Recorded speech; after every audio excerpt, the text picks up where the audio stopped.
রাষ্ট্র ক্রমান্বয়ে তার ফিনান্সিয়াল অ্যান্ড কালচারাল যে রাইট সেটা এনশিওর করবে সাংবিধানিকভাবে। তোমাদের সবাইকে তো পর্যায়ক্রমে সংবিধান জানতে হবে, বুঝতে হবে, জনগণকে বলতে হবে, প্রতিনিধিত্ব করতে হবে। এটা হচ্ছে যে সহজ ভাষায় সংবিধান শিক্ষা। যদি কোনোদিন সময় হয় এভাবে মজলিস মাহফিল ডেকে আমরা আমাদের এই মাস্টার ট্রেনারদেরকে সহজ ভাষায় সংবিধান শিক্ষা দেবো ইনশাআল্লাহ। কিউব হোল্ডিংসের গল্পে সেই রেখাটি আঁকা হয়েছিল আজ থেকে 1 যুগ আগে, কেবল কাগজে নয়, স্বপ্নের মাটির উপর। শব্দ নয়, কেবল নকশাই আমাদের ভাষা। Cube holdings limited. বিএনপির সাথে তখন কেউ পারবে? সারা দেশে যারা বয়ান দিচ্ছে যে জ্ঞান ভিত্তিক, প্রযুক্তি ভিত্তিক, মেধা ভিত্তিক রাজনীতি করতে হবে, আসলে চর্চা কি আমরা করছি? চর্চা করতে গেলে এইভাবেই দিতে হবে। আমরা বুড়া হয়ে গেছি, আমরা প্রশিক্ষণ দিয়ে তারপর বিদায় নেব। বিএনপিকে এমনভাবে জ্ঞানভিত্তিক, মেধাভিত্তিক, প্রযুক্তিভিত্তিক রাজনীতির চর্চা করতে হবে যাতে করে অন্য কোনো সংগঠন ধারে কাছেও না আসতে পারে।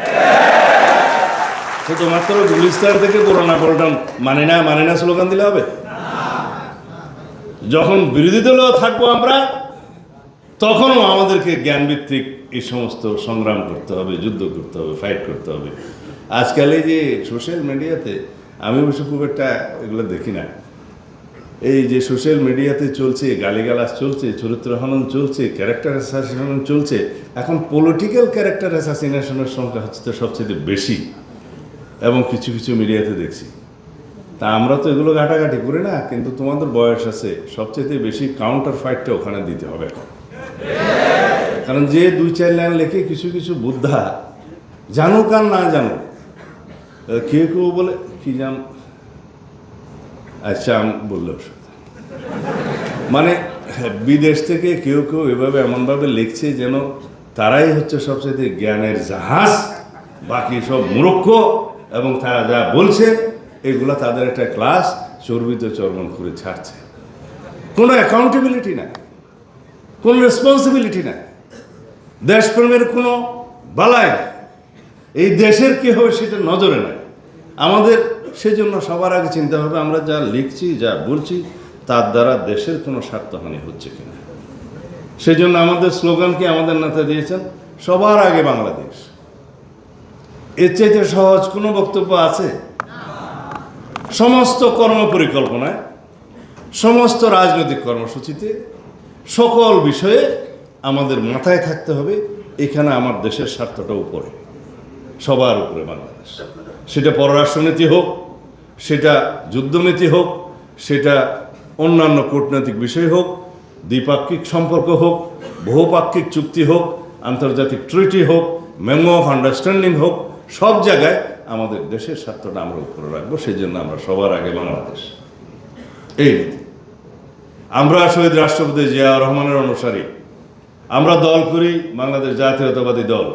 সেই দলের প্রতিষ্ঠাতা এদেশের সর্বশ্রেষ্ঠ মুক্তিযোদ্ধা, সেই দলের প্রতিষ্ঠাতা এদেশের স্বাধীনতার মহান ঘোষক, সেই দলের প্রতিষ্ঠাতা বহুদলীয় গণতন্ত্রের প্রচলক, সেই দলের প্রতিষ্ঠাতা জীবন দিয়েছে দেশের জন্য, সেই দলের প্রতিষ্ঠাতার রক্তের উপর দাঁড়িয়ে আমরা বাংলাদেশের রাজনীতি করি, যার রক্ত বাংলাদেশের মাটির গভীরে পতিত হয়েছে, গণতন্ত্র শক্তিশালী হয়েছে। আজ পর্যন্ত তার সুযোগ্য উত্তরসূরি হিসেবে আমাদের নেতা জনাব তারেক রহমান আন্দোলন সংগ্রাম করতে করতে, ত্যাগ স্বীকার করতে করতে, রাজনৈতিকভাবে অভিজ্ঞ হতে হতে ফ্যাসিবাদ বিরোধী এই গণতান্ত্রিক আন্দোলনে শীর্ষ নেতা হিসাবে পরিচালনা করতে করতে যে রাজনৈতিক জ্ঞান এবং মেধা সম্পন্ন হয়েছে, আমরা তাকে অহংকারের সাথে বলতে পারি, যার ধমনীতে শহীদ রাষ্ট্রপতি জিয়াউর রহমানের রক্ত প্রবাহিত, যার ধমনীতে দেশনেত্রী বেগম খালেদা জিয়ার রক্ত প্রবাহিত, যার কর্মপরিকল্পনায়, মেধা, জ্ঞানে, শ্রমে বাংলাদেশের স্বার্থ ছাড়া আর কিছুই নেই, তিনিই কেবল বলতে পারেন সবার আগে বাংলাদেশ। আমরা সেই সবার আগে বাংলাদেশ প্রতিষ্ঠা করি, গণতন্ত্রকে শক্তিশালী ভিত্তির উপরে আমরা কায়েম করি, গণতান্ত্রিক প্রতিষ্ঠানগুলো শক্তিশালী ভিত্তির উপর নির্মাণের মধ্য দিয়ে, সাংবিধানিক প্রতিষ্ঠানগুলো শক্তিশালী ভিত্তির উপর নির্মাণের মধ্য দিয়ে কেবলই বাংলাদেশের শক্তিশালী গণতান্ত্রিক আগামী রাষ্ট্র বিনির্মাণ হতে পারে, সাম্য এবং ন্যায় বিচার ভিত্তিক বাংলাদেশ বিনির্মাণ হতে পারে। সেই বাংলাদেশ বিনির্মাণের জন্য আমাদের আপনাদের সবাইকে আগামীতে ভোটাধিকার প্রয়োগের ক্ষেত্রে সবাইকে সচেতনতা সৃষ্টি করতে হবে। সেই কাজটাই আপনারা করবেন। যে ভোটাধিকার আদায়ের জন্য দীর্ঘ 16-17 বছর রক্তাক্ত সংগ্রাম করেছি আমরা, বহু রক্তের সোপান মাড়িয়ে আজকে আমরা এই জায়গায় এসেছি, সেই গণতান্ত্রিক সংগ্রামের সফলতা নির্ভর করবে আমরা কিভাবে ভোটাধিকারটা প্রয়োগ করছি সেখানে।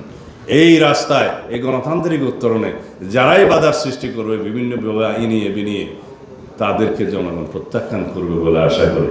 খোদা হাফেজ।